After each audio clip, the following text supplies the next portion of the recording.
Brian Ostrovsky here, and today I want to run through the Broomfieder.com. This is a publication that recently launched its new website, in fact, its first website with our publisher network, and they've done a great job of engaging and driving some initial traffic. And so I want to highlight a few ways that they can take what they're already doing and go a little further, and a few relatively easy wins for new things they can do to incorporate. So looking at your screen here, you can see the new Broomfieder site. Now I want to stress, in this case, this was a completely cold start. This is a new publication, or rather a new website for the publication at Loudmouth Media. And so prior to January 1, this was the only promotion of the magazine, the digital edition, and so forth. And so the Broomfieder is a content-rich community resource that provides all of the content as well as supplemental materials. So let's start with the good. Traffic is already off to a good start. They've done a great job starting with community sponsors and building up momentum there, which is obviously lovely to drive some initial revenue. And they are collecting email addresses, which is great because growing readership online is really about leveraging your distribution channels, which is print, Facebook, and email newsletter. So over time, that will become more around search engines, but doesn't happen day one. I'm going to take a look over at their Facebook page because this is obviously something they have control over, which is great. And a couple of things right off the bat. Lovely to see that all their shares are tagging, or at least most of them are tagging folks, which taps into ego bait. And it really helps them engage more people. Now, the downside is that they're actually going to the effort of uploading a picture and then in the description adding the tag and the link to the relevant information on their own website. While engagement will be slightly higher on Facebook because they like you sharing pictures proper, this is probably not worth the effort, and in fact, it significantly reduces your amount of traffic because when someone clicks on the picture, instead of going to the article, they're brought here. Many people won't even notice or read the description. They'll just scan the faces and then move on. If you're to take that same link and post it, when Facebook crawls the site, they're going to actually grab the image and automatically append it because it's a main image. All right, so the first thing is sharing the link directly. Still adding your comments, but allowing people to click through. That's going to help you drive more traffic to your website, more engagement. Now, as I look at this article, this is an article about a few different local groups from print. I would actually go further, and I would break each one of these out into its own post. So there's 3 organizations here. Each one can be called New Broomfield Groups, like hyphen Guys Who Give, hyphen 100 Women Who Care. And so each one of these articles will be very specific to them. There's a couple of benefits. One is when you share to Facebook, you actually have 3 things to share now, which is great. You can tag each group individually because it's all about them, which is great. If you want to add more pictures or a video or more information, you can do that. And so it really becomes all about those folks. I would also tag these organizations in the directory listing to start to ramp up some SEO and to give people a way to click through within your own site to view more content. Now, to that point, should you have some online exclusives or online extras, you can promote those in print. So as I open the print publication here, one of the things you can do in print is contextually promote your website. So if you're going to have a video, if you're going to have more pictures or more Q&A, in print, you can include a call to action and you can direct people to your website. And so this allows people to get more of what they're already enjoying in print. And if this is peppered throughout your publication, you're going to see people start to get conditioned that you have a website and that it has complementary content and all of that. And so you can do that with articles, and you can do that with other parts of your site as well. For instance, if you're highlighting events in print, you can put calls to action for people to go online to find more events, as well as to go online to post their own events into your calendar. And so you can really double down on leveraging your print product. Now, with that in mind, I want to take a moment and talk about the optimal way to post and promote your print content online. Currently, there is a digital edition in the sidebar, as well as Loudmouth Media. You've got the digital edition here, as well as on a secondary page for the Broomfieder. This is all okay. The problem is it's spread out. It doesn't give you one place to promote for this particular issue, and it's just limiting. And so if you were to do an ITI article, and in this issue article, you basically create what amounts to an online table of contents and highlight those articles so people can click through and find it. I'll give you a couple of examples here, starting with Susquehanna Life. In this case, they do not use a digital edition flipbook, and this works with or without the flipbook. What they do is they post each issue as an article. They include their editor's or publisher article, which is also in print.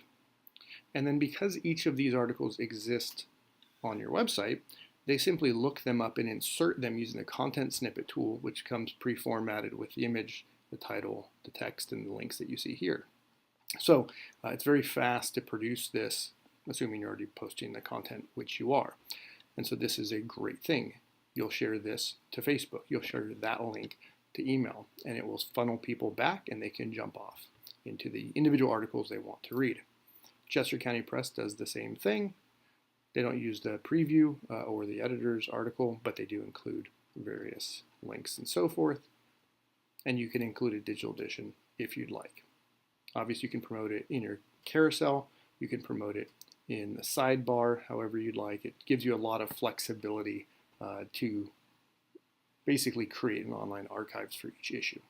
Often publishers will take their very cute and clever titles from print and use them online, but given the lack of context, it often falls a little short.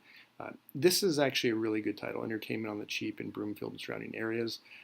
Those sort of descriptive titles go a long way. The Upside of the Upside, probably too clever. I get that that's actually the name of the movie, but you might want to add a quick example or some other reference there so that when it appears on Facebook, people really understand what's going on. But by and large, I think you're doing a nice job with adding some locator references in here. You might want to add business names or other organizations to get those included as well. Now with email, the beauty of course is that when you send an email, it is received by the recipient. Whereas on Facebook, only a portion of your fans actually even get the chance to skip your content. And so what we recommend when you're looking to do a launch or grow or really just part of ongoing operations is to do some social promotions. Chester County Press has a social promotion that they're running for Valentine's Day that they're promoting on their homepage and in their sidebar. And the beauty of this approach is that it's something that you can sell as a sponsorship, but also you can use it to grow traffic and engagement, and yes, email newsletter subscribers, because when people enter here, they have the chance to opt in to your newsletter. So it's a great way to grow your audience relatively quickly. And then of course, these people want to hear from you in the future, whether it's additional social promotions or whether it's about content and that sort of thing. So leveraging those a few times a year can be really quite valuable. All right, the last thing that I want to hit on here is the use of tagging and linking within your content.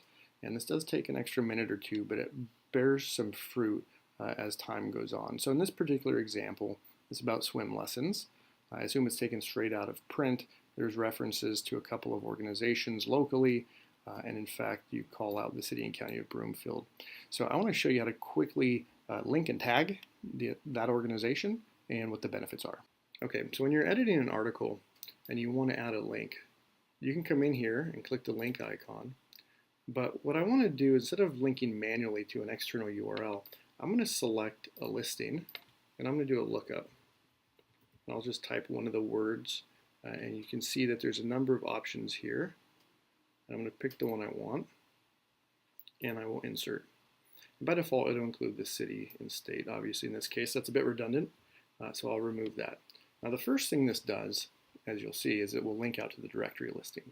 The next thing is I'm also going to tag this organization because I want their directory listing to link back.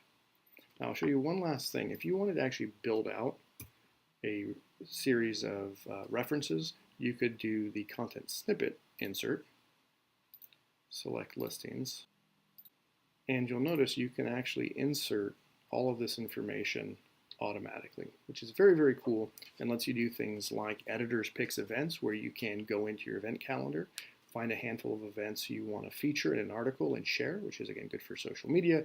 It's good for Google and good for page views. It can be sponsored. And in fact, maybe one or more of the events are featured events, which are also paid promotion. Okay, with that small change made, you can click over and see the results. You have this link now, and when I click on that, it takes me to the directory listing. Setting up directory listings does take a moment, as you need to create them, and you can add things like a logo and a cover image and some description. This is one of the reasons why starting with some of your advertisers and local groups can be really valuable as you invite them to claim and manage their own listing. But the beauty is, because this listing was tagged, it appears in the related article section. And as you have more and more posts, should they have any upcoming events, that will all show up here on their listing. And this listing becomes a sort of microsite for the city and county, and it really does well when it comes to things like search engines. But it also is valuable because you can click back and forth and discover and literally be a better resource for your community, show more pages, more ads, and of course give people a chance to share more of your content.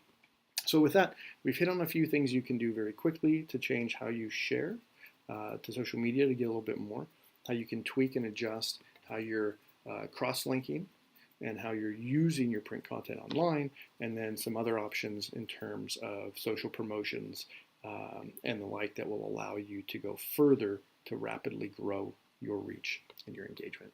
Hope this was useful. If you have any questions, let us know.